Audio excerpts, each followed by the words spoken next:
Que soit béni le nom du Père, du Fils et de l'Esprit Saint. Amen. O Dio, vieni a salvarci. Signore, vieni presto in nostro aiuto.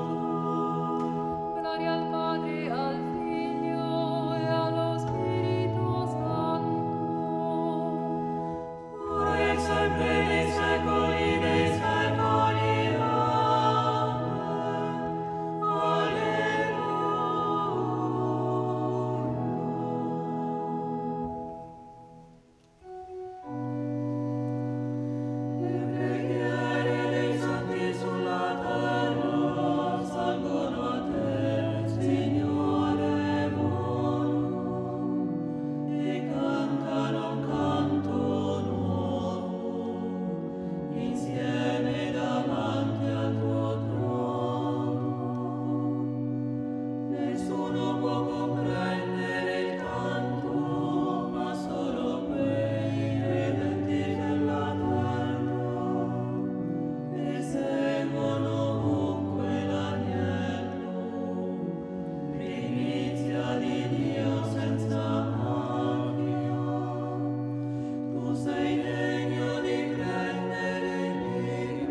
Amen.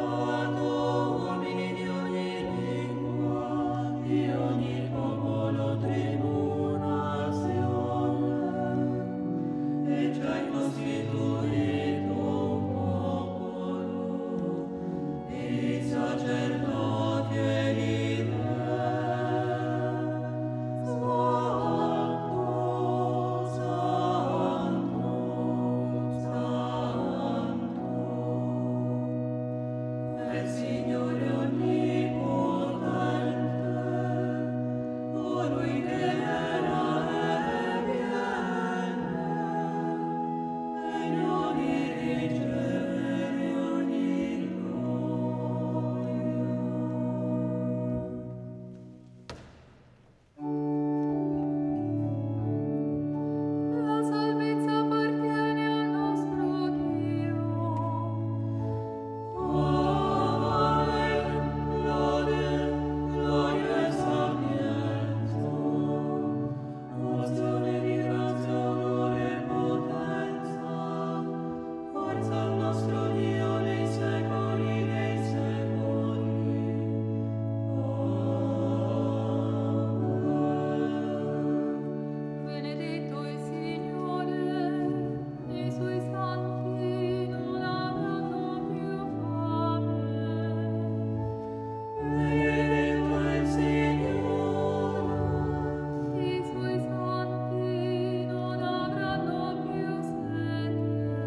De l'Évangile selon saint Matthieu, chapitre 7.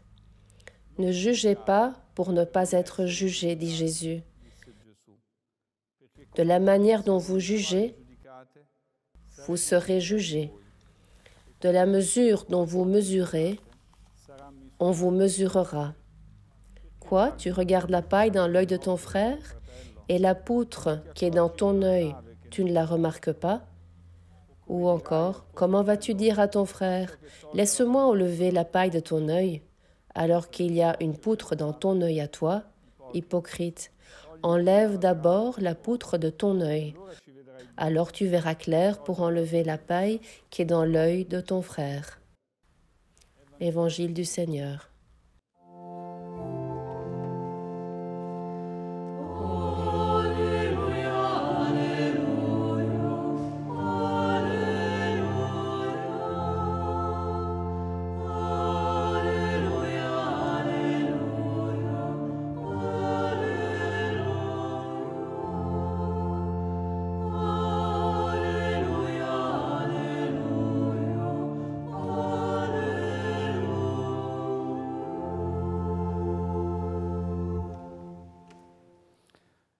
Chers frères et sœurs, l'Évangile que nous avons lu peut apparaître d'une certaine façon dur, voire impossible. Cela semble presque normal de s'orienter dans la vie avec des jugements sur les autres. Nous vivons dans un monde où les médias sociaux, la presse et la télévision donnent souvent des jugements en peu de lignes ou en peu de temps. Nous croyons savoir qui est une personne sans la connaître, avec un jugement qui est vite fait. Le jugement est quelque chose d'instinctif.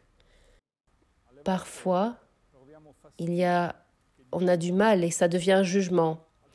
D'autres fois, les jugements se cristallisent en nous. Mais on se demande, comment est-il possible de ne pas juger quand on vit au milieu des autres? Et pourtant, Jésus nous demande de nous abstenir des jugements. Surtout les jugements durs, les jugements sans miséricorde. Pourquoi? Hier, nous avons entendu de l'apôtre Jacques cette parole que la miséricorde a toujours un meilleur jugement. Nous y avons médité hier.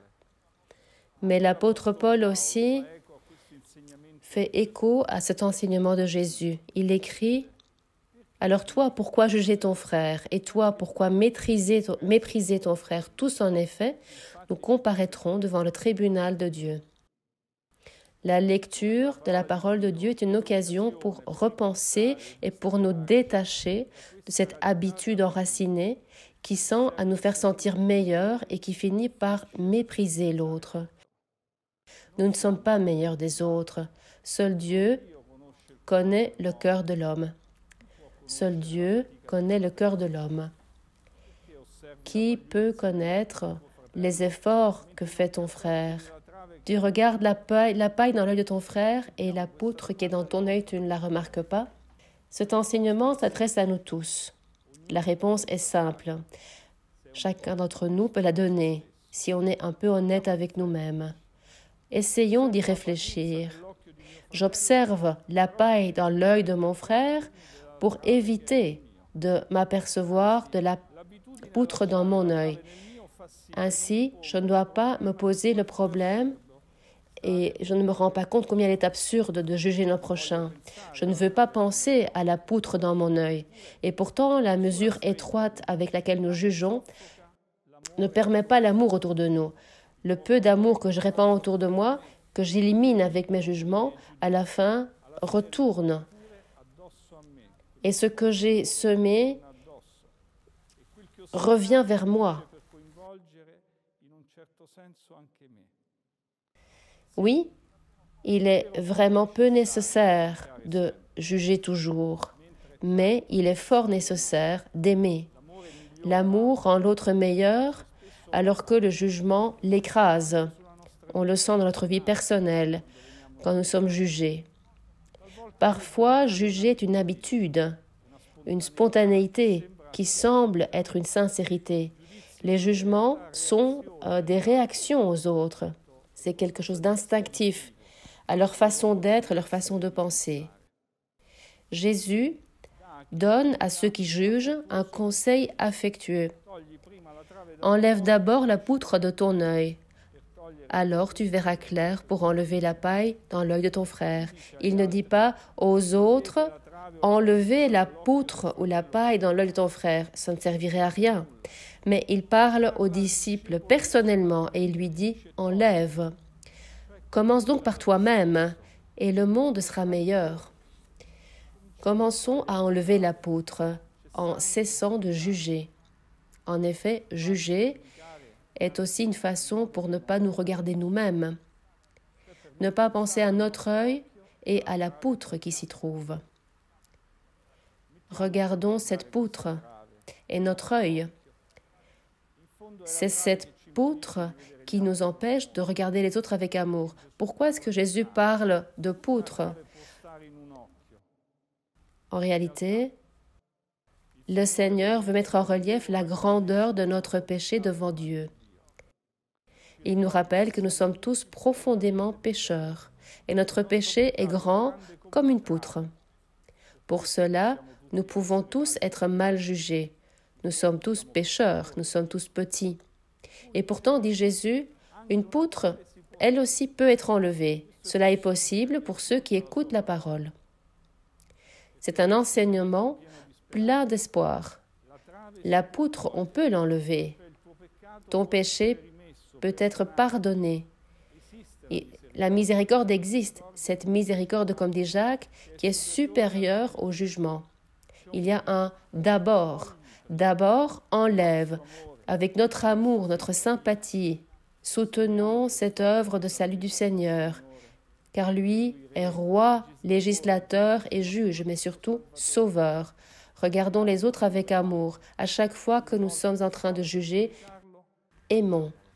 Au lieu du jugement, donnons de l'amour et de la miséricorde. Amour et miséricorde aideront davantage, bien davantage que le jugement.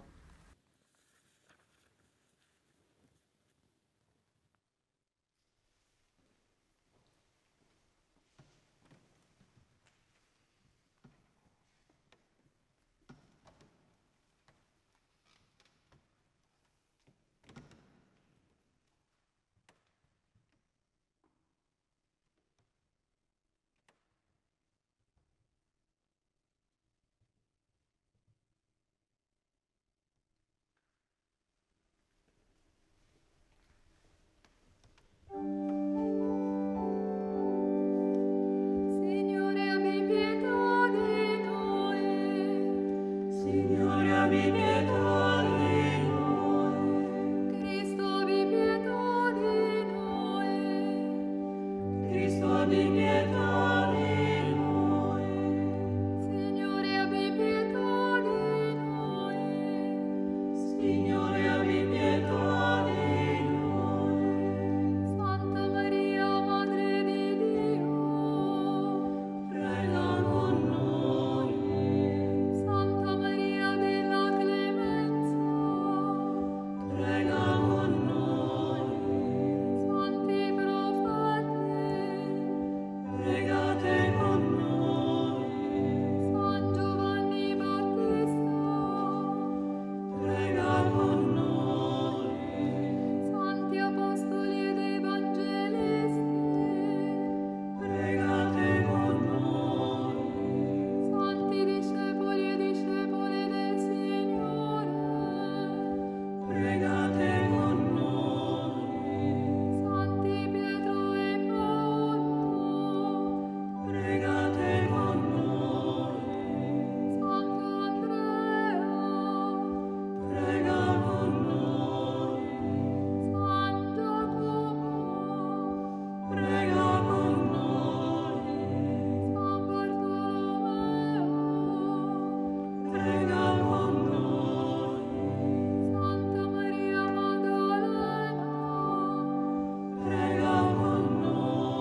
Seigneur, apprends-nous à prier.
Ô Marie, dont nous faisons la mémoire aujourd'hui, avec le beau nom de Vierge de Fatima, Mère de la clémence et de la paix, tu nous montres Jésus, salut du monde, protège-nous du mal de la guerre, de la haine, de la violence, en nous donnant la vraie paix. Sois clémente, continue à soutenir notre faiblesse en ce temps de pandémie. Regarde avec compassion la pauvreté et le péché de ce monde. Ô Marie, transpercée par la douleur pour ton Fils qui est mort sur la croix, donne la paix, vainc tout mal et toute peur. Aide-nous à être des disciples en tout, en ton Fils Jésus-Christ, maintenant et toujours.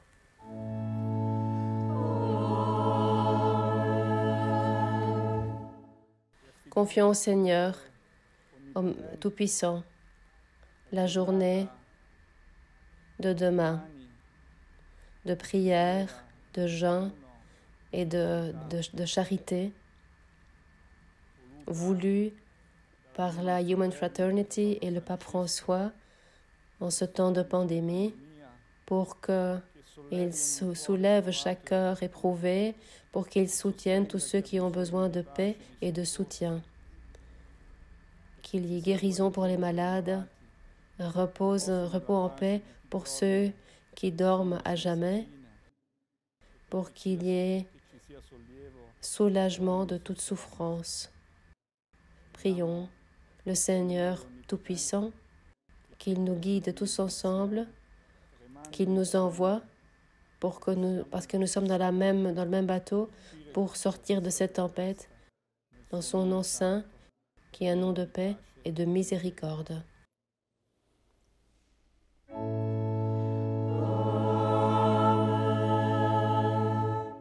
Et la paix et la miséricorde du Seigneur, nous l'échangeons les uns aux autres.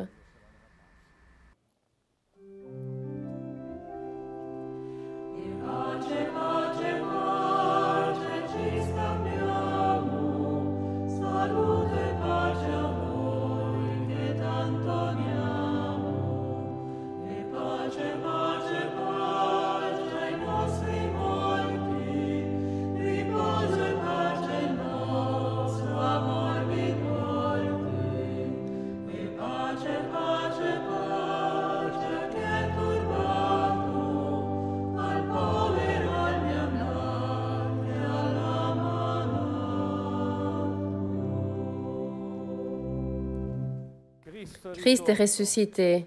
Il est vraiment ressuscité.